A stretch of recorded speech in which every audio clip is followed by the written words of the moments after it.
नमस्कार, मैं हूं रमेश भट्ट। नैनीताल हाईकोर्ट ने कॉर्बेट नेशनल पार्क में अवैध पेड़ों के कटान और इल्लीगल कंस्ट्रक्शन को लेकर जो कल सीबीआई जांच के आदेश दिए हैं, उसके बाद वन विभाग में यकीन मानिए खलबली मच गई है, क्योंकि वन विभाग के आला अफसर भी जानते हैं कि इस सीबीआई जांच के मायने क्या होने जा रहे हैं। बहरहाल, अगर सूत्रों की माने तो वन विभाग सुप्रीम कोर्ट में एसएलपी तक दाखिल कर सकता है। करेगा या नहीं करेगा यह भविष्य के गर्त पर है, लेकिन अगर ऐसा करता है तो आने वाले समय में यह देखना भी दिलचस्प होगा कि क्या यह सीबीआई जांच आगे भी जारी रहेगी।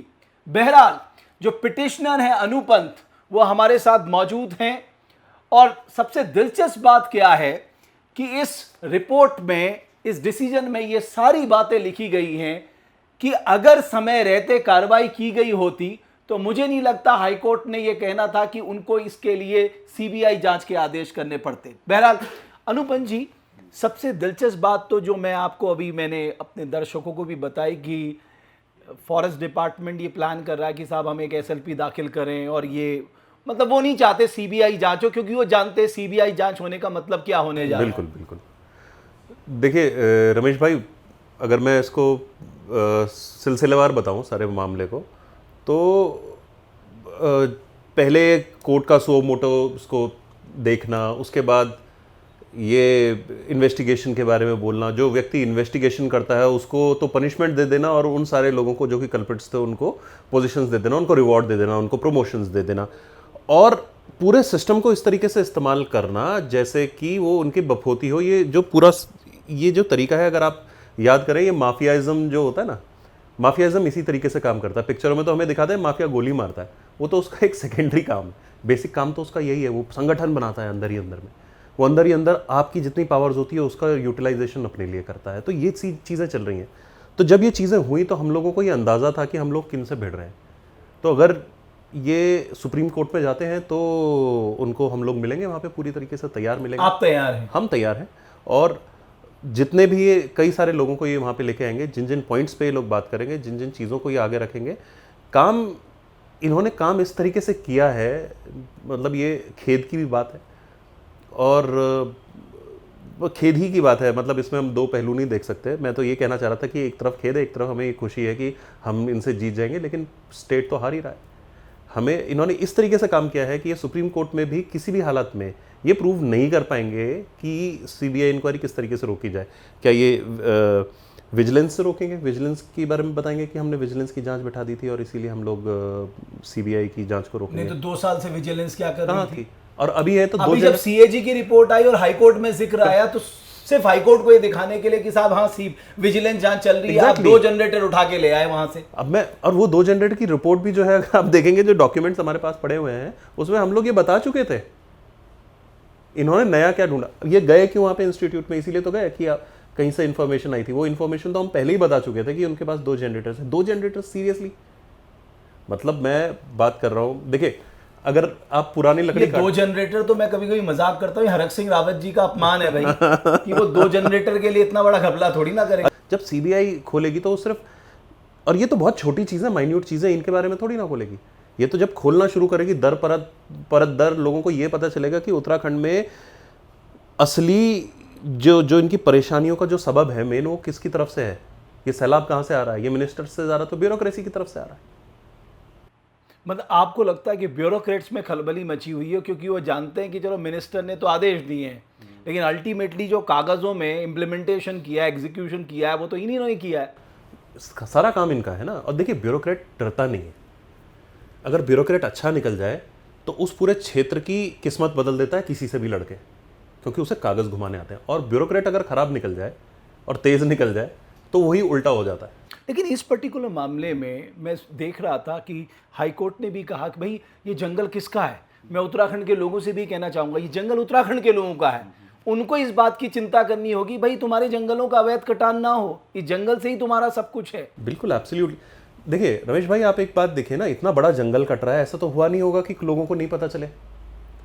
भाई आपके सामने पेड़ कटे या आपके आने जाने के रास्ते में, ऐसा तो देखिए ये जो जिम कॉर्बेट का जंगल है उसमें जो वहाँ के मूल लोग हैं वो तो आते जाते रहते हैं, सबको पता है, लेकिन आप सोचिए कि कितनी दहशत है शिकायत लगाने की भी, कि लोग शिकायत लगी भी है वो कहीं तक पहुंची नहीं। 6000 पेड़ कटना मामूली बात थोड़ी ना है। अभी आपकी ये देहरादून के जो इस रोड पे एक पेड़ कटता है, 100% किसी ना कहीं कंप्लेन कर दी होगी, 100%, 101%, क्योंकि यही चीज़ मेरे दिमाग में भी आ रही है, यही चीज़ किसी और के दिमाग में भी आ रही है। परेशानियां तो होती हैं, किसी वजह से कर दी होगी कि साहब मेरे आने जाने की परेशानी हो रही है। बट ये अधिकारी इतना गुदा कहाँ से लाते हैं? मतलब इनको ये नहीं लगता कि यार इतनी मेहनत से नौकरी मिली है, ये एक पल में चली जाएगी, जीवन भर के करियर पे दाग लग जाएगा ना, डर नहीं लगता? ये मतलब सोचते नहीं होंगे एक पल के लिए?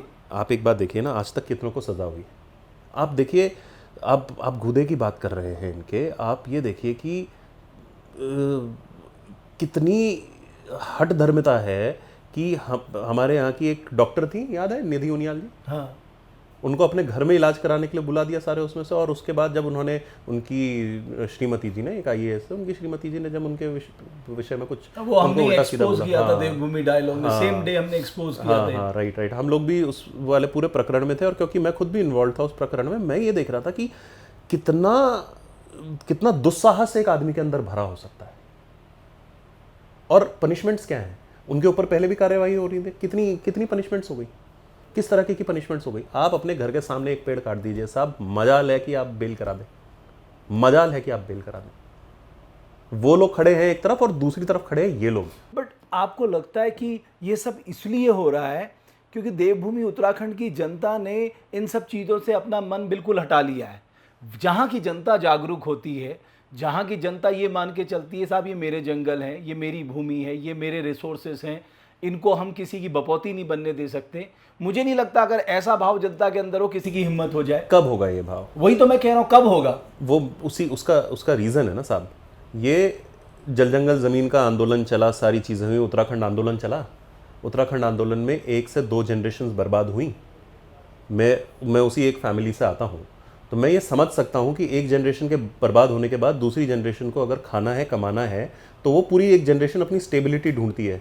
अभी जो जनरेशन चल रही है वो उसकी स्टेबिलिटी ढूंढ रही है, तो वो उसके लिए बाकी सारी चीज़ें गौड़ हो जाती हैं। ये तो काम, इसीलिए तो आप सरकार चुनते हैं ना। सरकार क्यों चुनते हैं? कि जब मैं बाकी की सारी चीज़ों में प्रयासरत हूँ, मेरी जो मानवता, इंसान, see the very first duty of any government is to set the morality of people right. Morality के ऊपर सबसे पहला काम किसी को भी करना होता है, खाना पीना वगैरह ये सब करते हैं। लेकिन अनुपम जी, मोरालिटी आप तब सेट करेंगे जब खुद की मोरालिटी ठीक होगी। एग्जैक्टली माय पॉइंट है ना, गांधी जी कहते थे be the change what you want to see in the world. पर उपदेश कुशल बहु तेरे। लेकिन इस पर्टिकुलर मामले में मैं इसी पे आ रहा हूँ, इसी पे आ रहा हूँ। अब आप देखिए, जो हम बात कर रहे हैं ना कि सरकार जो है वो अपना एक पर्टिकुलर प्रमुख काम नहीं कर पा रही, किन वजहों से नहीं कर पा रही, उसके ये सारे चैनल्स होते हैं, उसके ये सारे आर्म्स होते हैं। अगर वो आर्म अपनी मुट्ठी बांध के बैठा हुआ है तो वो सामान उठाने का काम नहीं आएगा, वो या तो किसी को मारने का काम आएगा या वो हाथ फोल्ड करके अंदर बैठ जाएगा। तो यही काम इसमें से हो रहा है, यही काम पूरा इसमें हुआ।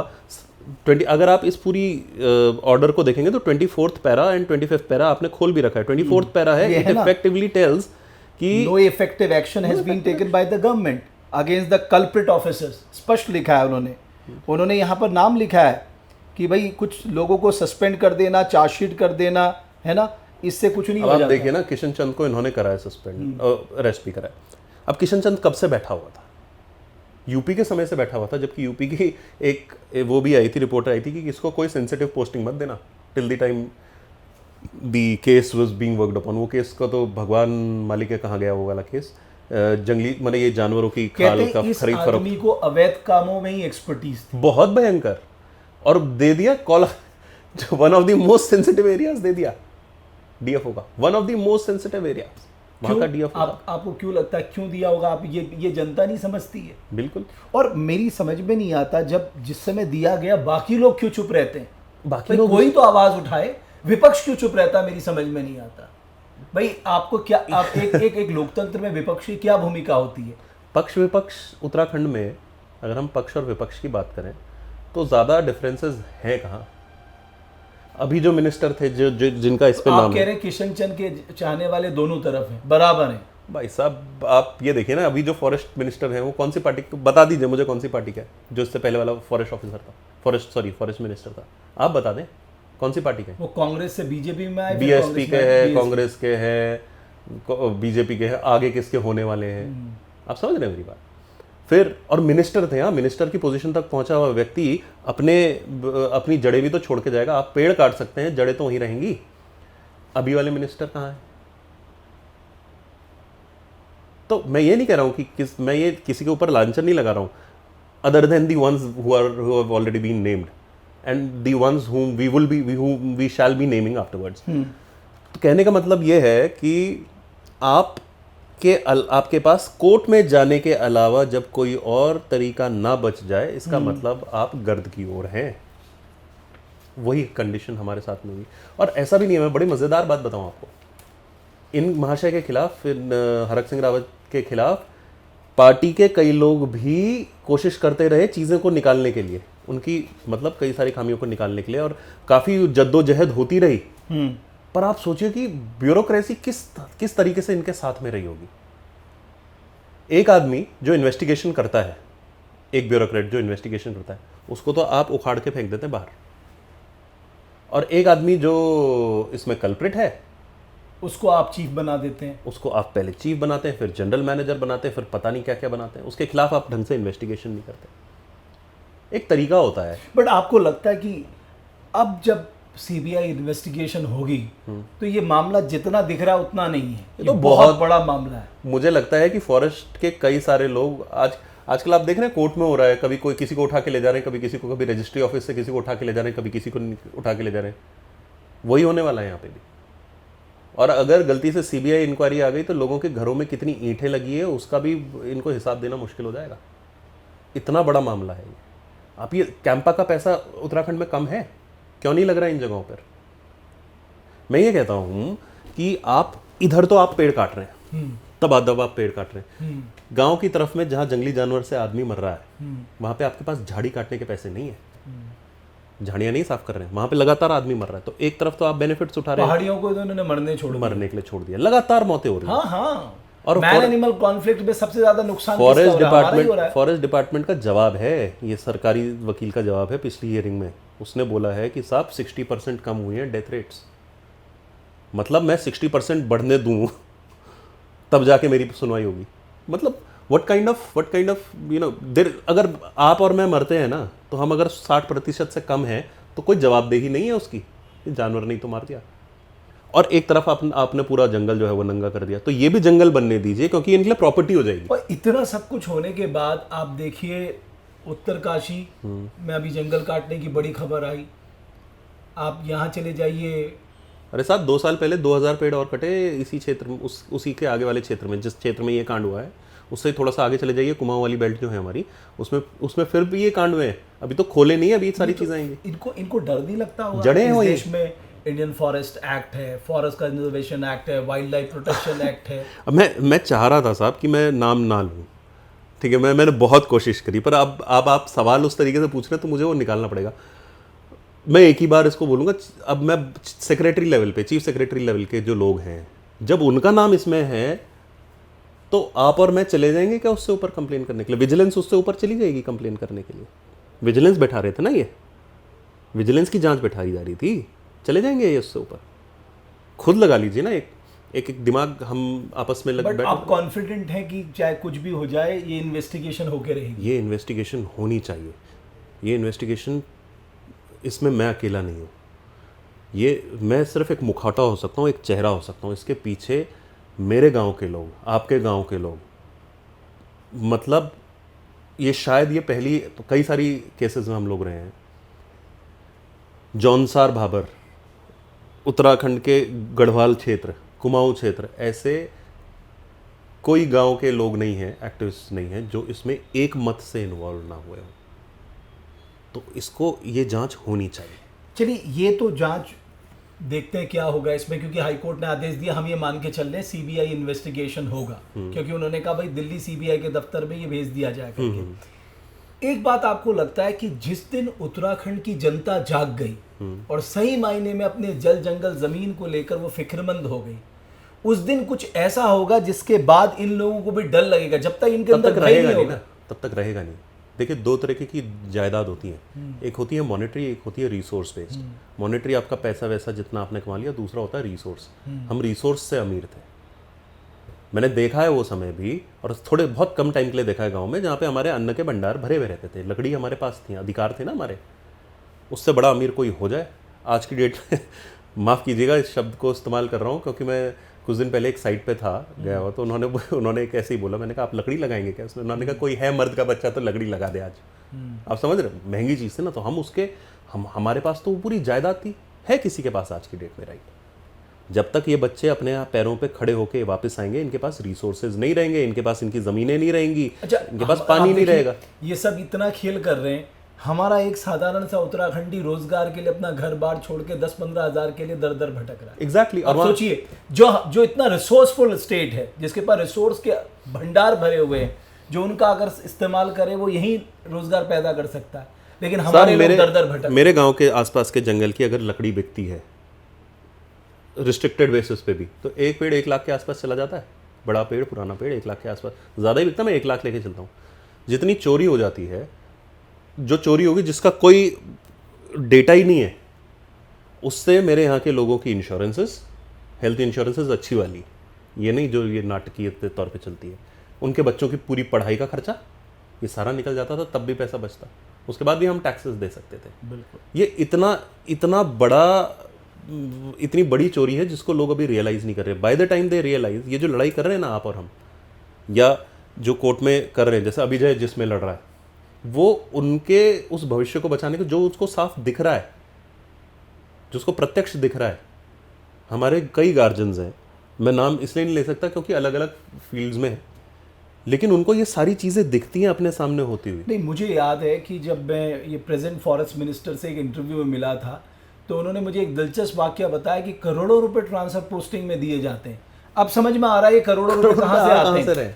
ये समझना बड़ा मुश्किल था कि सोर्स कहाँ से आता होगा, ऐसा क्या करते हैं ये लोग। अब तो समझ में बिल्कुल क्लियर है 1 करोड़ कि ये जो करोड़ों रुपए ट्रांसफर पोस्टिंग के लिए दिए जा रहे हैं, वो कहाँ से आ रहे हैं? मनचाही पोस्टिंग पाने के लिए, इसका मतलब इसका सोर्स क्या है, ये बिल्कुल स्पष्ट हो गया।